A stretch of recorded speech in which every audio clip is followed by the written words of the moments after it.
If you want to get out of France, you have to get exit visas from France. All right. And then you have to get steamship accommodations to go to the United States. So where do you take a steamship from? After all, the whole coast of France is now German, right? Well, the only thing to do is to go to Portugal, go to Lisbon. Well, if you want to go to Lisbon, then of course you have to get a visa, a transit visa, to be able to pass to Lisbon, to Portugal. And of course you can't get to Portugal without crossing Spain. So you have to get a transit visa to Spain, okay? Now this sounds all very nice, but you know the amount of trouble to get all these things is incredible. So we went down to Marseille and spent about 6 weeks trying to fight with various embassies to get these visas.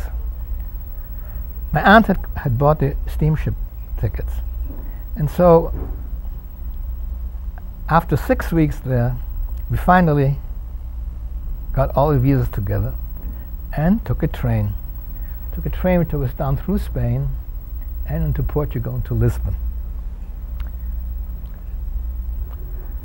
Well, the trip was interesting because, you know, the contrast between Lisbon and Portugal and France and Spain was so tremendous. I remember being struck by the fact I got to Lisbon, there were these nice white rolls. Beautiful. I hadn't seen white rolls for 2 years. Okay? Because Portugal had been at peace. Portugal was not at war. So we finally caught the ship. It was an American ship, and in November of 1941, and it took us to New York. So now we should all have been happy, right?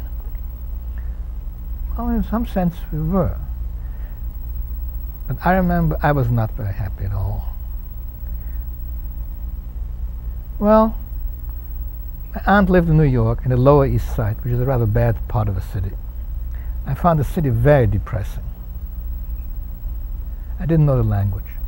I didn't know what's going to happen to me. I'd have to start all over again, have to learn a new language, go to school again in a new place. What's going to happen? So, you know, I really felt rather depressed about all this.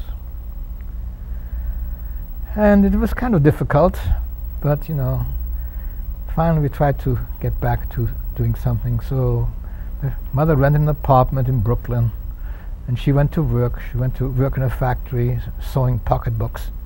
Of course, she had no experience doing that. It was the first time she ever worked in her life, and she had been a kind of doctor's wife before, and now she was working in a factory.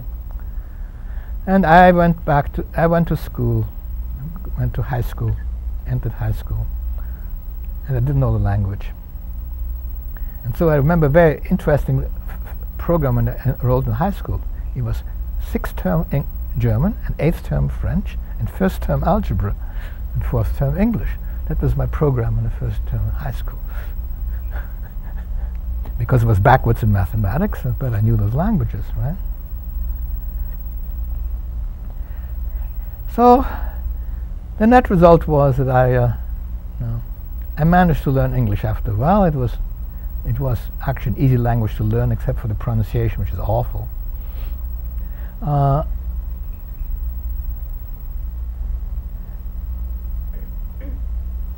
And gradually got adjusted to a new country.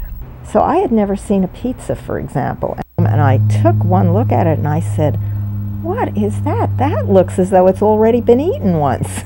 Stuff like this. But after a while, you know, I did graduate from high school, and I was about 17 or so. Went to college, City College, and then I was able to win a very good scholarship, which allowed me to go to Columbia. A year later, I turned 18 years old. Now, at that time, when you turned 18, you were promptly drafted in the United States Army. And so when I turned 18, I was in the middle of a school year, I was drafted in the United States Army. Well, they didn't know what to do with me in the Army. In fact, what they did, since I know German and French, you know what they did? They sent me to study Japanese. Makes a great deal of sense, doesn't it? So anyhow, this was very close to the end of the war. The war ended within a few months of my being drafted. And so I got out of the Army after 15 months or so, and promptly rushed back to Columbia, school and whatnot.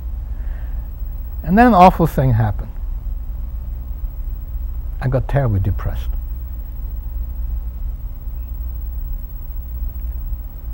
And it happened almost overnight, and the reason was very clear. You know, I had been so often been in situations where I've been tried to climb out of a hole and then being forced back again, you know. In Austria, school, Germans walk in, go to a different school. You know. Emigrate, go to France, go to school, Germans take over, flee again, go to a different school, flee again, go to the United States, stuff like that. So all this progression of now trying to climb out of a hole and being shoved down again. This has happened so frequently. And now this last thing, essentially being in college and being drafted in the middle of that, was just another incident. It was just one incident too much. It was a straw that broke the camel's back. So here was 19. Here was very, I just couldn't really work. It was very difficult for me to work. And the thing that worried me, there were two things that worried me. In fact, in retrospect, they were very legitimate worries. One said, well, you know, you've been running all the time, and all you've been trying to do is whenever people shove you down, you're trying to climb out again. You're not thinking what you will do. You just say, climb out again, climb out of it, get out of it. But you know, now think longer range. What are you about? Well, I had pretty much decided I was going to major in physics. Was that a reasonable choice? I didn't know. In fact, there was good reasons why it was not a reasonable choice. And there was another aspect, you know. I felt very isolated. When I came to this country, you know, I felt, not only did I not know the language, but I felt oddball in other reasons too. In many ways, I felt much more mature than my contemporaries. No, I don't have a language that's seen war, death, God knows what. Much more experience with life than any other people, so I'm really much more mature. But at the same time, in some ways, socially, I was much less mature, because these kids around me, they had run school papers and had dates and God knows what. And in Europe, a kid of that age is just a kid. You know, he wears short pants and does things like that. He doesn't get involved in miniature adult activities. So basically here I was, you know, on the one hand much more mature than my contemporaries, but on the other hand socially much less adept and that. So it was a great plus language difficulties, okay? And so here I was now at age 19, you know, and I felt socially very isolated. I never had a date or anything of this kind. So how is this going to end? And the answer was I had no answer to any of these questions. And there was nobody to help me. My mother couldn't help me. In fact, what had happened in the intervening years was a strange reversal of roles. I had in many ways assumed the role of parent, because my mother did not know any French. When we had to negotiate with people, I would do the negotiation because I knew French, and she didn't, okay? So there was this role reversal. When I came to the States, again, I knew English much better than she did, much more quickly. So she wasn't any person to ask. I had nobody else to ask. So basically here I was, you know, with all kind of bad problems which I tried to face, nobody to help me. So it was rough, very rough. Well, ultimately it got somewhat better. And so I decided I was going to stick with physics, and I went off to Harvard, go to graduate school. And then, you know, used my intellectual curiosity to you know, become more of a physicist, and then went off to California to become professor there, and finally came to CMU a few years ago. Asked the question, which I think is generally an interesting one, is what are the, if you look at people who like myself, other refugees who essentially have come and finally settled down and assumed a seemingly normal life, is it really normal?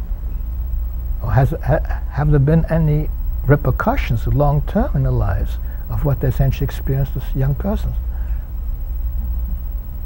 And if you answer the question in my case, I think there certainly have been some which which have persisted.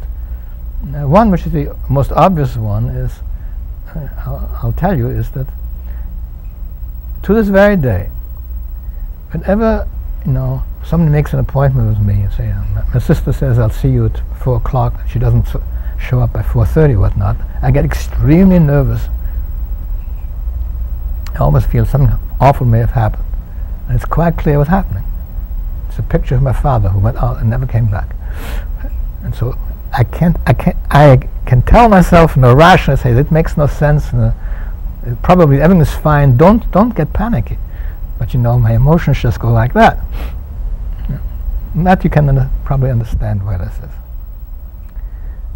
Another thing which I think has a long-range impact is I've been always very pessimistic about life and stuff like this. Long-term problem has been a sense of isolation, of loneliness. And the thing I just mentioned is something that has in many ways often persisted. That somehow, I don't feel quite like other people. I'm often feel more serious, and I see other people, they relate to each other because they talk about sports and baseball and cars and the plays they've seen recently, whatnot. And somehow, this is just not terribly interesting and superficial, to me at least. And so basically, I feel very lonely because basically there's nobody to talk to about, real problems, whether intellectual problems or personal problems. And that's where essentially human relationships to me really begin to matter. And if you somehow don't have persons with whom you can talk on that level, and quite often you don't, I get very lonely. And so therefore another thing which has happened, I think I've probably felt lonely a fantastically large fraction of my life, and sometimes excruciatingly so. And again, this is a remnant of the childhood and the fact that I did not properly get socialized when I came here and whatnot.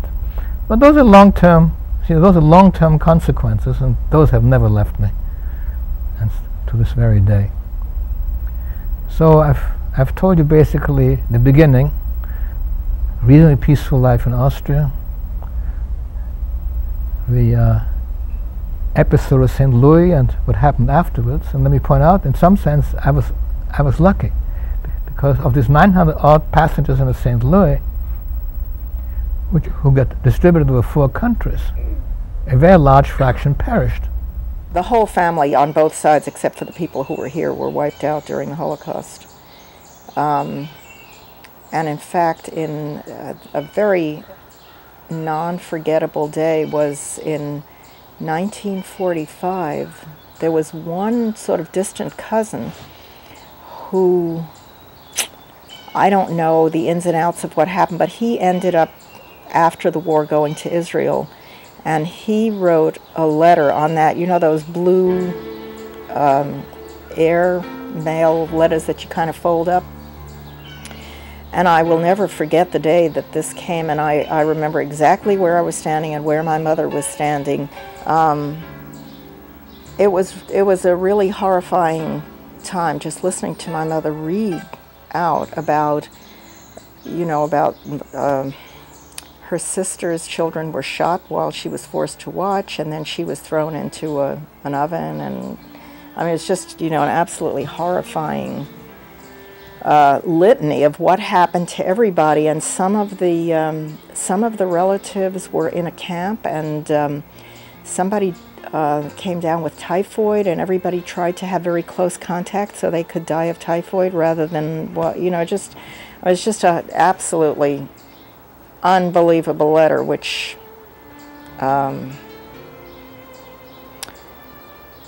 just has never left my recollection.